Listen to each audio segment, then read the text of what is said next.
back to the show. And this week, I've got another return visitor. I think this is the third time Dr. Marshall Goldsmith has been on the show. Sir, welcome back. Thank you for inviting me again. And it is always such a pleasure to have you on the show. Happy to be here. So we've just actually left a training seminar you've been given. And as always, I'm just left there thinking of all these fantastic things I haven't done. And all these life messages.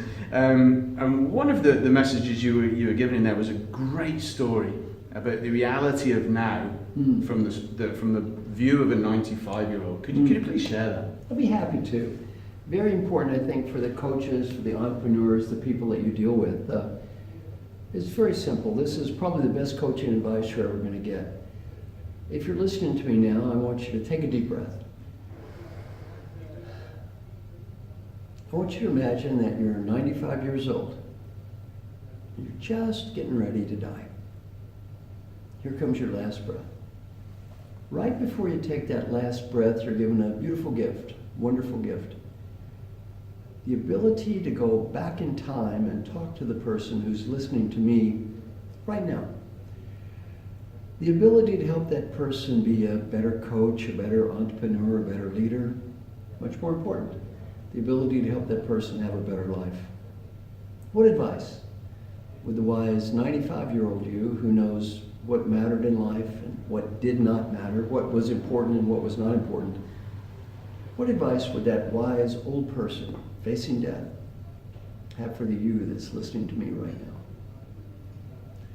You don't have to say anything or do anything. Just answer that question in your mind. What advice would that old person have for you? Whatever you're thinking now, do that. In terms of a performance appraisal, that's the only one that will matter.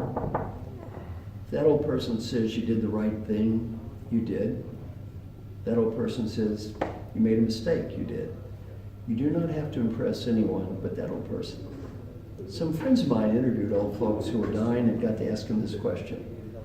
What advice would you have? On the personal side, 3 themes. Theme number 1, 3 words. Be happy now. Not next month, not next week, not next year. Be happy now. The great Western disease, I'll be happy when? When I get the money, status, BMW. When I hit that next target, I will be happy when. We all have exactly the same when. Learning point from old people is I got so wrapped up chasing what I did not have, I could not see what I did have, and I had almost everything.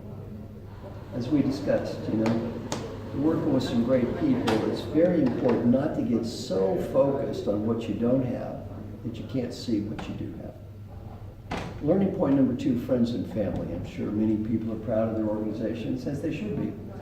When you're 95 years old and you look around that deathbed, none of your coworkers are waving goodbye. You realize these friends, these family, these people are very, very important. And learning point 3, and entrepreneurs are good at this, if you have a dream, go for it. Because if you don't go for it when you're 35, you may not when you're 45, you probably will not when you're 85. It doesn't have to be a big one, maybe a small dream. Go to New Zealand, speak Spanish. Other people may think your dream is goofy. Who cares? It's not their dream, it's your dream. It's your dream. Had a very embarrassing experience a couple of years ago. I was teaching this class. I said, go to New Zealand, speak Spanish. Guy raised his hand and he said, we're in Spain, you idiot.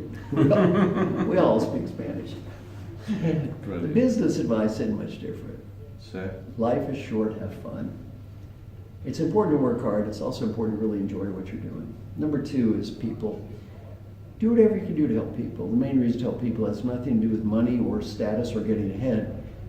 The main reason to help people is much deeper. The 95-year-old will be proud of you because you did and disappointed if you don't. Final advice also saying go for it. The world's changing, your industry's changing. Do what you think is right. You might not win. At least you tried.